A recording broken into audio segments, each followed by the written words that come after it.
Welcome to Super Fast Tortoise, and today we are going to go through my Jurassic Park themed deck. This particular deck is my favorite for fun deck. It is not a competitive commander deck, but it is a really fun deck. This is also not a dinosaur tribal deck. It is a Jurassic Park themed deck. And we start right now. 3, 2, 1, go!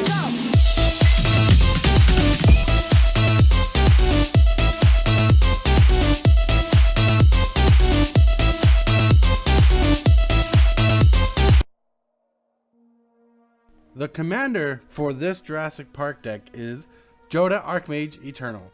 He costs a generic, a blue, a red, and a white. He's a 4/3 flying legendary creature human wizard. He has an ability where you may pay white, blue, black, red, and green rather than pay the mana cost for spells that you cast, making it a big discount on big beefy creatures. This is the John Hammond for the deck, and I like him. There's no broken combos with him in this deck. I just have him for the discounted rate he can give my big beefy dinosaurs. There are 3 main objectives to do when playing this deck. 1. Set up your haste engines and play big hasty creatures to smash and attack your opponents with. 2. You want to clone creatures and permanents alike and reanimate dinosaurs from your graveyard. And 3.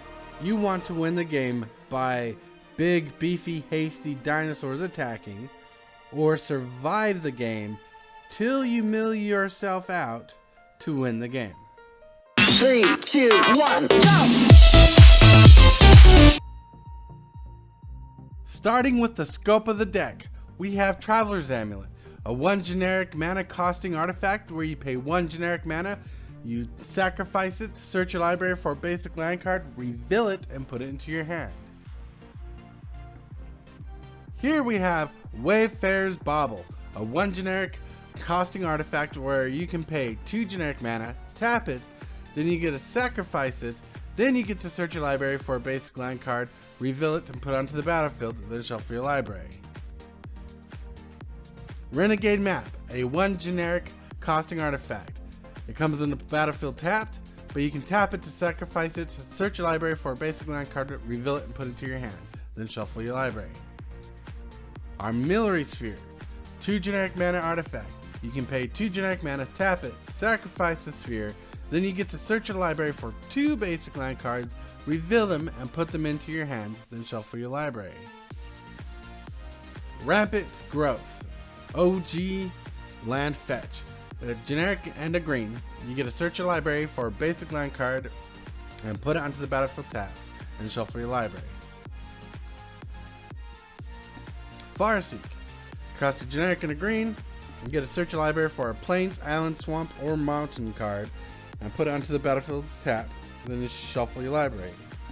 And this card lets you fetch their non-basic land cards that you may have, or that do have the subtext of plains, islands, and such.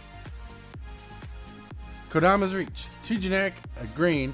You get to search your library for 2 basic land cards, reveal those cards, put 1 onto the battlefield tapped and the other into your hand, then shuffle your library afterwards. And Cultivate does the same thing as Kodama's Reach. Then Chromatic Lantern for the major fixing of your lands. It's 3 mana artifact that you tap to add 1 mana of any color, and it gives all your lands to tap to add 1 mana of any color instead of what they normally would produce. 3, 2, 1, go! Now going into the draw portion of the deck, we have Monastery Siege, 2 generic blue casting enchantment that says, as Monastery Siege enters the battlefield, choose cons or dragons. Cons: at the beginning of your draw step, draw an additional card, then discard a card. My favorite ability. 2. Dragons: spells your opponents cast cost 2 more to cast if they target you or a permanent you control. second card is Forbidden Alchemy. Forbidden Alchemy is a 2 generic blue casting instant that says look at the top 4 cards of your library. Put one of those cards into your hand and the rest into your graveyard. And it also has flashback for 6 and a black, and that's good for the late game. Here's a gem I love and favor out of draw spells, Fact or Fiction. 3 generic blue casting instant where you reveal the top 5 cards of your library. An opponent takes those 5 cards and separates them into 2 piles, and you get to choose one of those 2 piles to put in your hand and the rest in your graveyard. Here we have Drawn from Dreams. 2 generic, 2 blue sorcery says look at the top 7 cards of your library, put 2 of them into your hand and the rest on the bottom of your library in a random order. This is a good dig spell. Going to dig through time. Now this is Dinosaurs themed, but 6 mana, 2 blue, instant, Delve, where you can take cards out of your graveyard and exile them to make this cost less to cast. You can look at the top 7 cards of your library, put 2 of them into your hand and the rest in the bottom of your library in any order. 3, 2, 1, jump! For our targeted removal selection of the deck, we are starting with Generous Gift. Now this card has a reason to be in this deck to fit the Jurassic Park theme. Generous Gift costs 2 generic and a white to cast. It is instant and you can destroy target permanent. Its controller creates a 3/3 green elephant creature token. Now in the book, the first novel of Jurassic Park, explains that John Hammond would go to investors and sell them on Jurassic Park while carrying a caged miniature-sized elephant that was cloned to prove to the investors that his dream of Jurassic Park was more real than fiction. Here we have Mortify. Mortify says for a generic, a white and a black, at instant speed, you may destroy target creature or enchantment. And Putrefy for a generic, a green and a black is an instant that says destroy target artifact or creature and it cannot be regenerated. Death Sprout costs a generic, 2 black and a green and is instant and it can destroy a target creature. And you get to search your library for a land card or a basic land card and put it onto the battlefield tapped, then shuffle your library.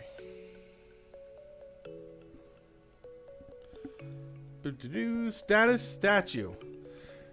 Status says you can pay a green or a black to give target creature +1/+1 and have it gain Death Touch until end of turn. Statue says for 2 generic, a black and a green, you can destroy target artifact, creature, or enchantment. And the final targeted removal spell in this section is Casualties of War. For 2 generic, 2 black and 2 green, a sorcery speed card. You can choose one, more, or all. You can destroy target artifact, you can destroy target creature, you can destroy target enchantment, you can destroy target land, and or you can destroy target planeswalker. 3, 2, 1, jump!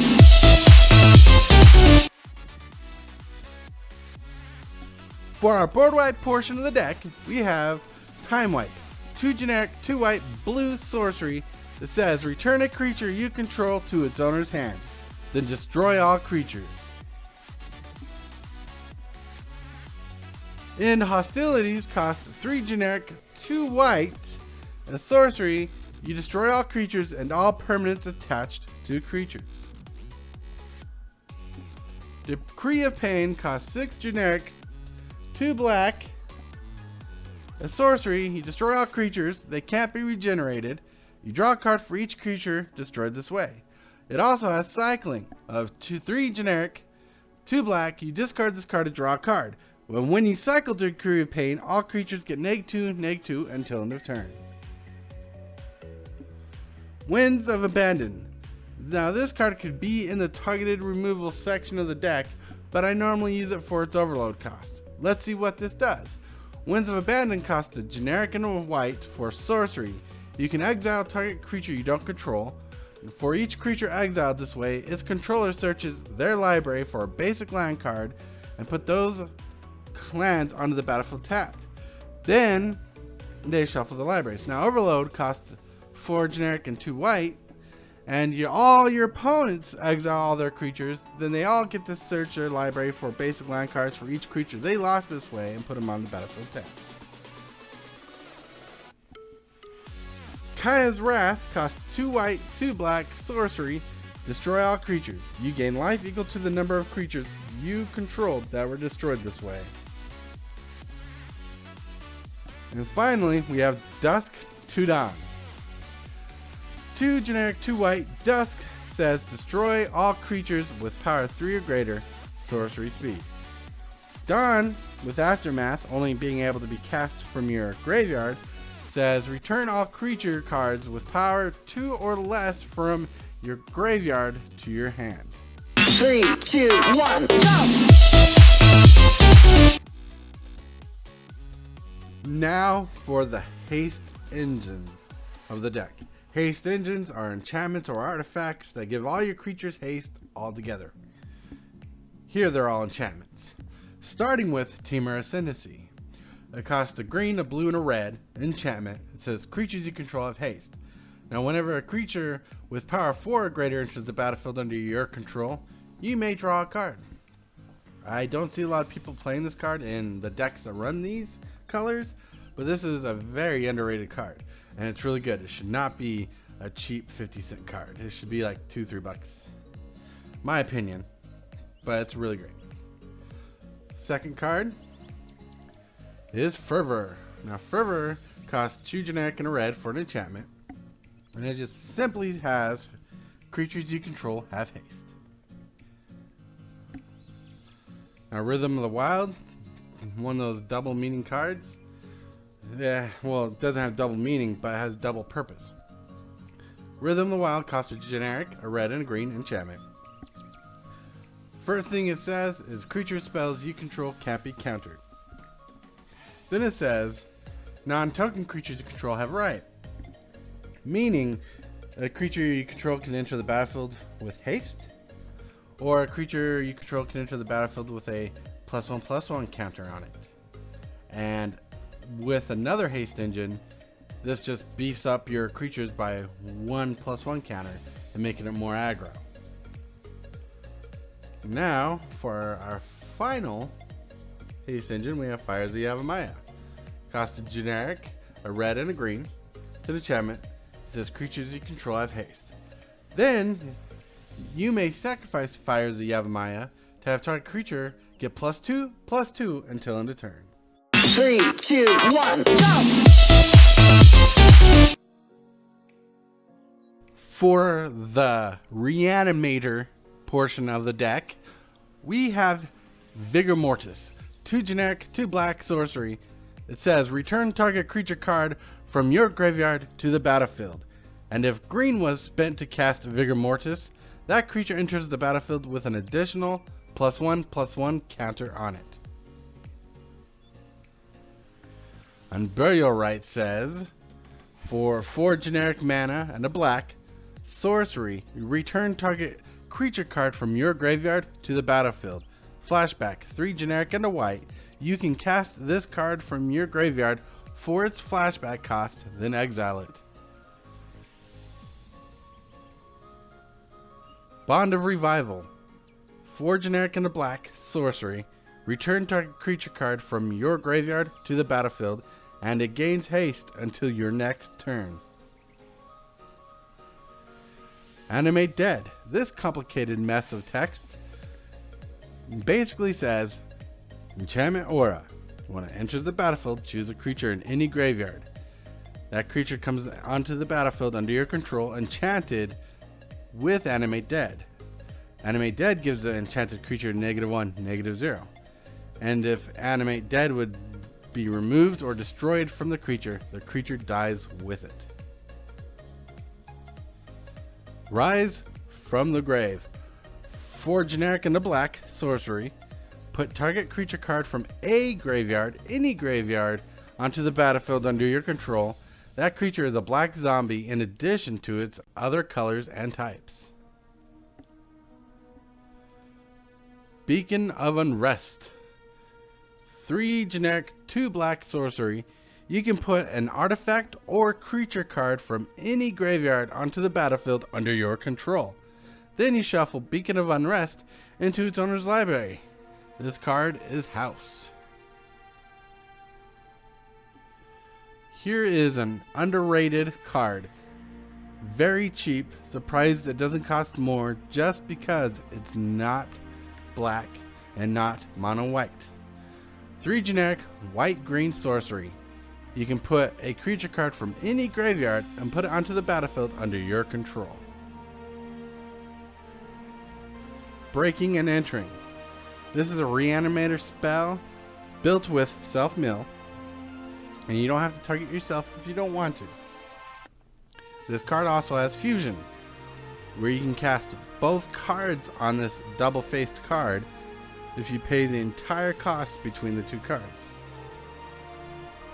Breaking costs a black and a blue, sorcery, and target player puts the top 8 cards of their library into their graveyard. Entering says for 4 generic, a red and a black, you can put a creature card from a graveyard, any graveyard, onto the battlefield under your control. It gains haste until end of turn.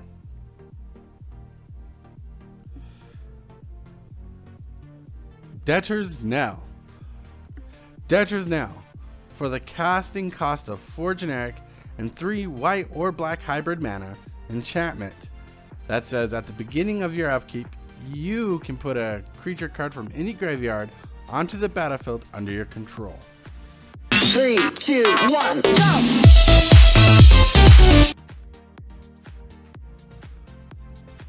Now this portion of the deck I call the Retrieval Suite. There's only 2 cards in it, and each of them help you get back certain kinds of cards. For example, Mystic Retrieval for 3 generic and a blue. Sorcery says return target instant or sorcery card from your graveyard to your hand. Also, it has flashback for 2 generic and a red. You may cast this card from your graveyard for its flashback cost, then exile it. Then we have Sevin's Reclamation. 2 generic, a white sorcery. It says return target permanent card converted mana cost 3 or less from your graveyard to the battlefield. And if this spell was cast from your graveyard, you may copy the spell and you may choose new targets for the copy. And the flashback on this is 4 generic and a white. And it says you can cast this card from your graveyard for its flashback cost and then exile it. This basically doubles to get your haste engines back when people destroy your enchantments. 3, 2, 1, jump! Now we are entering the creature portion of the deck. Starting with the clones of the deck, the cloning creatures of the deck. And here we have Altered Ego.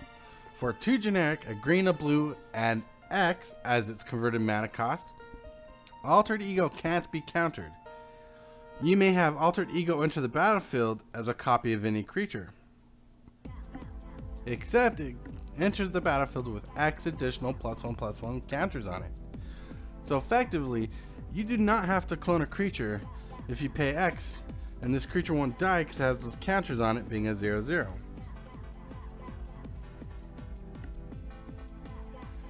Vesuvian Shapeshifter. 3 generic, 2 blue shapeshifter. This creature enters the battlefield, or when it's turned face up from its morphed position, it becomes a copy of another target creature on the battlefield, and gains at the beginning of your upkeep. You may turn this creature face down as a 2/2 morph token. Sakashima the Imposter costs 2 generic, 2 blue, legendary creature, human rogue with 3/1. And it enters the battlefield as a copy of any creature in the battlefield, except its name is still Sakashima the Imposter, and it keeps all its original identity as a legendary creature human rogue. And for 2 generic and 2 blue, you may return Sakashima the Imposter to its owner's hand. And our last clone creature effect of the creature portion of the deck, we have Clever Impersonator. 2 generic, 2 blue, creature shapeshifter, and you may have Clever Impersonator enter the battlefield as a copy of any non-land permanent on the battlefield. 3, 2, 1, jump! For the Dinosaurs of the Jurassic Park deck, we have Rampaging Brontodon. 5 generic, 2 green, creature dinosaur. Trample. Whenever Rampaging Brontodon attacks, it gets +1/+1 until end of turn for each land you control. Then you have Carnage Tyrant. 4 generic, 2 green, creature dinosaur. Carnage Tyrant can't be countered, and it has trample and hexproof and is a 7/6 beater. Here we have Itali Primal Storm. 4 generic, 2 red, legendary creature elder dinosaur. And whenever Itali Primal Storm attacks, you exile the top card of each player's library. Then, you may cast any number of non-land cards exiled this way without paying their mana costs. Talk about a little chaos. Silverclad Ferocidons. 5 generic, 2 red, creature dinosaur, 8/5 with enrage. Whenever a Silverclad Ferocidon is dealt damage, each opponent sacrifices a permanent. Yeah, that's a crazy card. Awakening Sun's Avatar. 5 generic, 3 white, creature dinosaur avatar. When Awakening Sun's Avatar enters the battlefield, and if it was cast from your hand, you destroy all non-dinosaur creatures. 7/7. This card is nuts.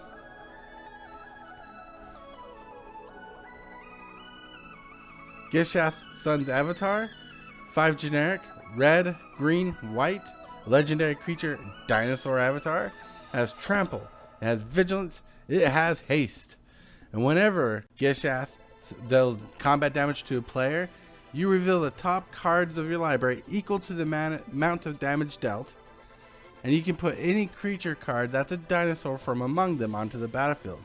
Then you put the rest of the cards revealed this way on the bottom of your library in a random order.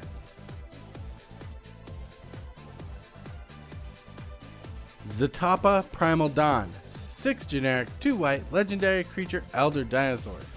It has flying, double strike, vigilance, trample, and indestructible. And it's a 4/8 flyer, keyword soup.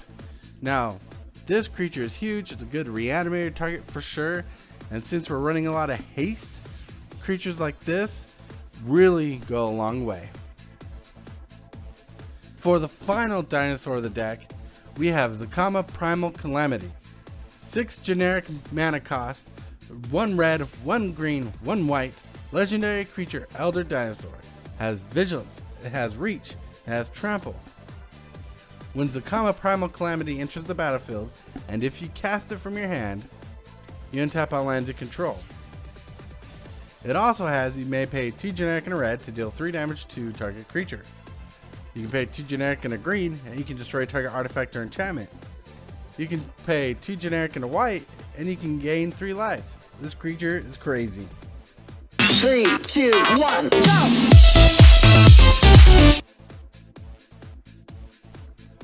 And for the final portion of the creatures of the deck, and there are 2 Planeswalkers in this portion, because those are the only Planeswalkers in the deck. These all represent characters from the franchise, from the books, from the movies, and they're all in the movies. Alright, starting with Sun Titan. 4 generic, 2 white. You got a creature giant 6/6 with vigilance. And when Sun Titan enters the battlefield or attacks, you can return a permanent card from your graveyard with converted mana cost 3 or less and put it onto the battlefield. That includes lands and such. Now going on, we have Lord Windgrace. Now this card has 2 meanings. It represents a character and a fun fact. Lord Windgrace costs 2 generic, a black, red, and a green. Legendary Planeswalker. +2, his first ability, you discard a card and you draw a card. If the card you discarded was a land card, you can draw 2 cards. -3, return up to 2 target lands from your graveyard to the battlefield. And -11 lets you destroy 6 target non-land permanents, and then you gain 6 2/2 green crack creature tokens with Forest Walk. This card represents Ian Malcolm from the stories and the movies. But also a fun fact is Steven Spielberg, when he directed the first Jurassic Park movie, he took inspirations from another movie a bit older called The Island of Dr. Monroe. And it was a fun movie, and you can tell, especially through the franchises, if you watch them all, where they draw inspiration from the Island of Dr. Monroe. If you haven't seen the film, look it up. Ethereum Horned Sorcerer. 4 generic, a red and a blue artifact creature, Minotaur Wizard, 3/6. And it has Cascade. When you cast this creature, you reveal the top card of your library until you reveal a non-land card with converted mana cost 5 or less, and you can cast that card for free. And you put all cards at the bottom of your library when you're done. He also has an ability that if he's on the battlefield, you can play a generic, a blue and a red, and you can return Ethereum Horned Sorcerer to its owner's hand. So basically, you can play with him to keep getting Cascade triggers off him. And this creature represents Dennis Nedry from the books and the movie. And the last 2 cards represent Henry Wu. And these are our alternate win conditions. Here we have Jace, Wielder of Mysteries, who's 1 generic, 3 blue, legendary planeswalker. And you have Laboratory Maniac, that costs 2 generic and a blue, 2/2 creature, human wizard. And they both say if you would draw a card and you have no cards in your library, you win the game. Jay says, +1, target player puts the top 2 cards of his or her library into their graveyard and you draw a card. And his -8 says draw 7 cards, then if your library has no cards in it, you win the game. And he has a loyalty of 4 when he enters the battlefield. 3, 2, 1, jump! Now for the Chaos Effect portion of the deck. And yes, Chaos is very thematic with Jurassic Park. Here we have Whispering Madness, 2 generic, a blue and a black sorcery that says each player discards his or her hand, then draw cards equal to the greatest number of cards a player discarded this way. Then it has an ability called Cipher. When you cast or resolve the spell, it will attach onto a creature, kind of like an enchantment, but it becomes an ability of a creature that when the creature deals combat damage, it copies the effect of Whispering Madness. Here we have Throes of Chaos, appropriately named. 3 generic, red sorcery, has Cascade and Retrace, and that's it. Cascade says when you cast a spell, you reveal the top card of your library until you reveal a non-land card with converted mana cost 3 or less, and you may cast that card without paying its mana cost and exile it. And for the other cards revealed this way, you put them on the bottom of your library in a random order. Retrace says you may cast a spell from your graveyard by discarding a land card and not exiling this card. My favorite Simic card, Unexpected Results. 2 generic, green, a blue, sorcery. You shuffle your library, then reveal the top card of your library. Now, if it's a non-land card, you may cast it without paying its mana cost. That can be a big creature, enchantment, artifact, any non-land card. And if the card you revealed is a land card, you put it onto the battlefield and return Unexpected Results to its owner's hand, so you get a chance to cast it again. Wow, I love this card. And this is a straight up mill chaotic. Increasing Confusion, cost a blue and X, sorcery. For X, target player puts the top X cards of his or her library into their graveyard. And this could be you, the one playing the deck, because it is self-mill. Now it has flashback of blue and X, which is insane, same cost as its casting cost. And if increasing confusion was cast from your graveyard through its flashback cost, you double the value of X. So if X is 5, your opponent mills the top 10 cards of their library, or you. Then our last card in our chaos package is Mimic Vat. I got it because it kind of looks like a volcano, but it works with cloning, and it's chaotic. 3 generic artifact. It has imprint. Whenever a creature on the battlefield dies, when it goes to the graveyard, you may exile it instead onto Mimic Vat. And you can keep doing it, and every time you replace the creature exiled, the creature you exile goes back into its owner's graveyard. But as long as the creature is exiled and attached to Mimic Vat, basically, you may pay 3, tap it, and put a token onto the battlefield. That's a copy of the exiled card, and that token gains haste, and you exile it at the end of your turn. 3, 2, 1, jump! Now, for our lands of the deck, we have 2 basic islands. We have 2 basic mountains, 1 snow covered just for fun, 5 basic forests, 3 basic swamps, and 3 basic plains, 1 being snow just for fun. No important relevance in the snow lands. And for our non-basics, we have Temple of Epiphany, Steam Vents, Prairie Stream, Temple of Triumph, Line War Wastes, Tranquil Cove, Frontier Biovac, Crumbling Necropolis, Mystic Monastery, Savage Lands, Jungle Shrine, Sandstep Citadel, Murmuring Boss, because it's a forest, and when you cast it, you're supposed to own a tree, but just for the fact it says Tree Folk, I put it in here because in the first movie and in the book about how the car gets pushed off the ledge and goes into a tree, flavor all the way. Exotic Orchard, Command Tower, Rocky Tar Pit, Terramorphic Expanse, Evolving Wilds, Ash Barrens, Myriad Landscape, and Temple of the False God. And this card is in the deck because it is also a reference to the island of Dr. Monroe. And that is the Jurassic Park deck. It's very thematic, plays consistently well. The mana fixing and draw in this deck run smooth. The removal and board wipes work on par for your game plan.